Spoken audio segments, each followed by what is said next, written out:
Hey everyone, good morning. Welcome to Mornings with the Focus. Happy to be back another week. A lot of stuff happened over the weekend. We got quite a few things to get to this week. I'm sure at different times we'll have Justin this week, but just a reminder, open discussion. I have some prepared topics. After that, it's up to you guys. Hit the comment section. Let me know your thoughts on the topics I've already prepared. And also, don't be shy. Jump in the comment section. Let us know where you want the conversation to go as well. So it's completely up to you guys. Again, you guys see on the screens. Open discussion. Be a part of the show. Be a part of the conversation. We definitely encourage you to do so. All right. We're going to start things off just in the WNBA. It's a big weekend for the Washington Mystics. Essentially had two playoff games this weekend in a back-to-back against the Seattle Storm. They lost on Saturday and then rebounded for the win yesterday. Shout out to Natasha Cloud for reaching the 1,000 assist mark in her career. She also had a great game by Ariel Atkins. It's been fun watching her continued growth, and it was really needed yesterday.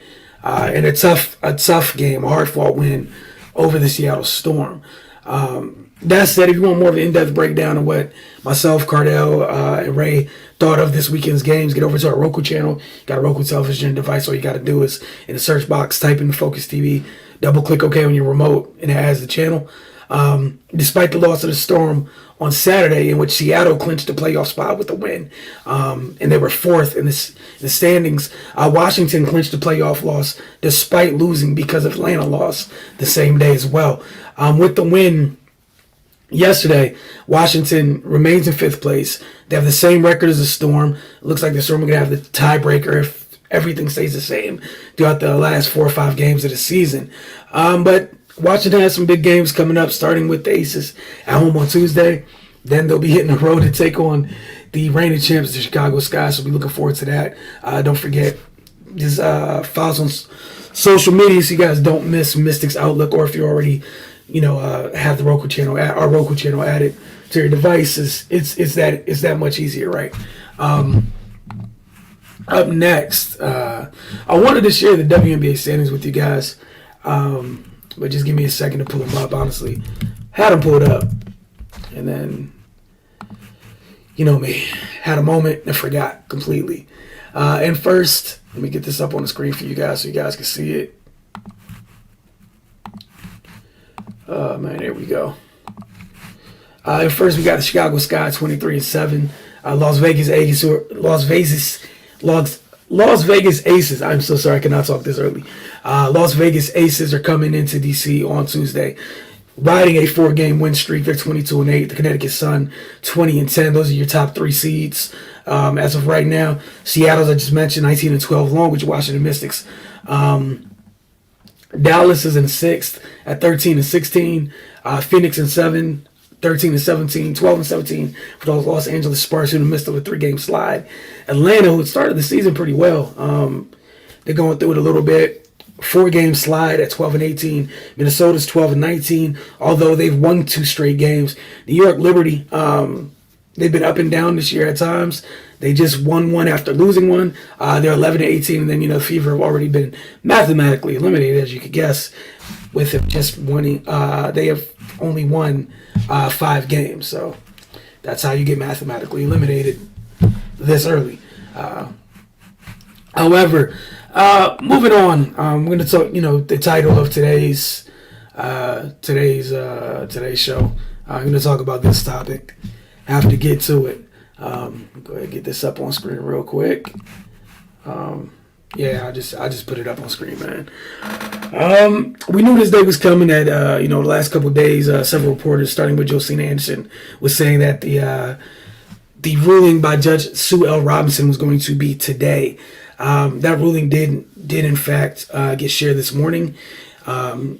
Judge Robinson issued that Deshaun Watson should be suspended 6 games for violating the NFL's personal conduct policy per multiple reports. It was also said that the NFLPA has said they will not appeal the decision. That is a statement by a statement that was given by the NFLPA last night. The NFL has 3 days to file an appeal to this ruling, so they're able to add on games. This is a third party that shared what they believe the suspension should be. NFL is still, the judge, jury, and executioner to a point for the league, still Goodell. So we're going to see if anything changes. You got 3 days to see what happens. It was believed by several folks that the league wanted something around like 12 games on the short side and as much as a full season suspension. So again, we're going to see what plays out. They got 3 days to appeal. And the NFL, regardless of what any third party thinks, is going to do what they want to do. However, even with saying that this is the not interesting part, but just weird to me. Saying that Judge Robinson saying that he should get 6 games. All right, cool, but how do you say someone should get 6 games and then also have this little caveat in there that Watson must get all of his massage therapy from club therapists? So how did you get to the place of 6 games? I get that the decision's a little bit convoluted when you think about what the CBA has to do with it. And I get all that. That's great, wonderful, what have you. But it's weird to say you should get 6 games, but also say, well, in the future, to make sure this doesn't happen again, which should have happened in the first place,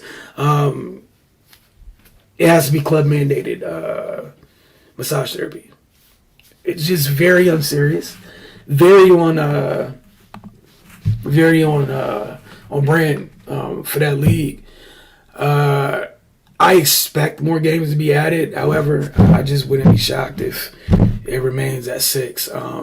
It doesn't make sense. Like, how can you in one hand in a ruling say this person gets 6 games, still, but you almost kind of admit that there was something that they go on. Even, and I get folks saying, I think even the judge was like, there's no criminal charges. All right, fine. At the very least, like some super creeper level activity. 6 games isn't enough. 6 games isn't enough. I don't know if the answer is a full year, but 6 games isn't enough. And one of the first things that was going to happen, and I think everybody knew, was pull this up real quick. Folks started bringing up the inconsistencies with the league's suspensions, and for what players are suspended for, right? So let me pull this up real quick because it doesn't add up. Again, very just unserious. So I'm gonna put this up on the screen for you guys, and you guys tell me what you think. Calvin Ridley, 17 games for betting. Get that. Vontae's Burfict, 12 games targeting. DeAndre Hopkins, 6 games for PEDs. Martavis Bryant, indefinitely for marijuana use. Josh Gordon, 25 plus for marijuana use. Darren Waller, 16 games, substance abuse. And Deshaun Watson got 6 games for 25 cases. I think all of but one have been settled. I guess the thing for me that I still want like some more clarity on is the Houston Texans as an organization ended up settling cases. How did that just get overlooked? Like, how do we hop, skip, jump past all that and we're just here right now? It's, again, just very, very unserious. Keep you guys updated this week to see if anything changes. I think from a football standpoint, like, the Browns have one of the easiest schedules in the league. So, we'll get into all that later in terms of what he might miss or whatever. But I don't even want to talk about the football part of it today. Just unserious decision. We're going to see what the league, if they add anything on or not. And it seems like the NFLPA is ready to fight it if they do add anything on. But we'll see what happens, man. It's just 6 games wasn't enough. That's pretty much the consistent thought for me. Staying in the NFL, one Deebo Samuel got paid. It's very similar to the DK Metcalf deal. Samuel's deal is worth $73.5 million over 3 years, includes $58.1 million in guarantees. Deebo is the 7th wide receiver to sign a deal worth at least $24 million a year this offseason. We'll see more details of that deal today, obviously. This deal happened yesterday, which happened to be the Niners' first off day of training camp. And guess what happens today? Pads go on today. Their first padded practice is today. And it coincides with Deebo going from conditioning on the side to being a part of their padded practices.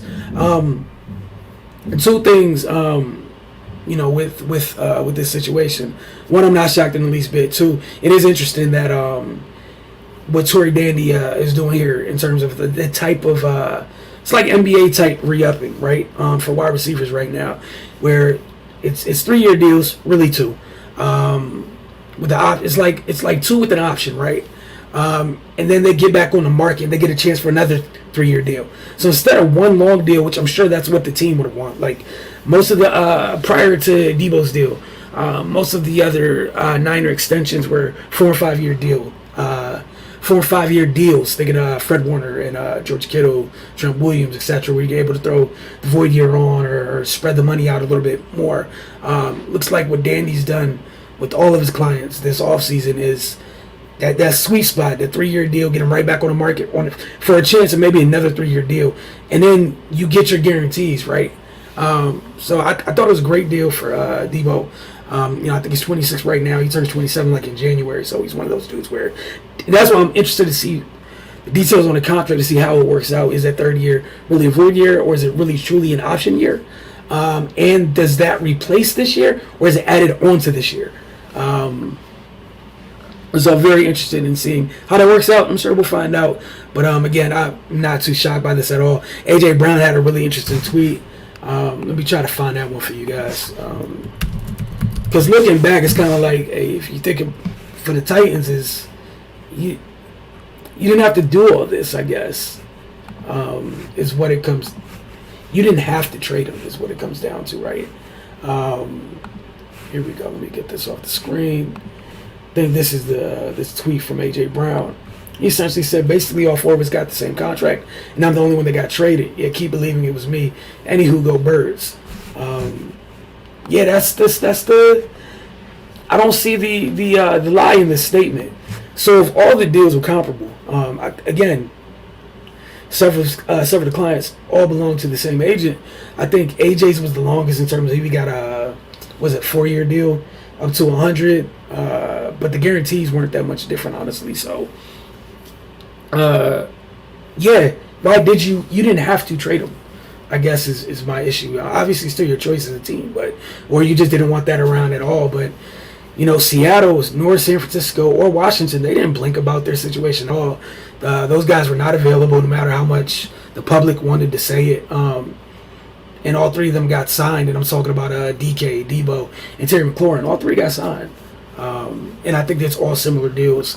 That might be something to keep the eye on going forward. I want to see if it ends up, if it's a trend that continues to other positions, or is it going to remain wide receiver specific at this time? But very interesting to see what ends up happening.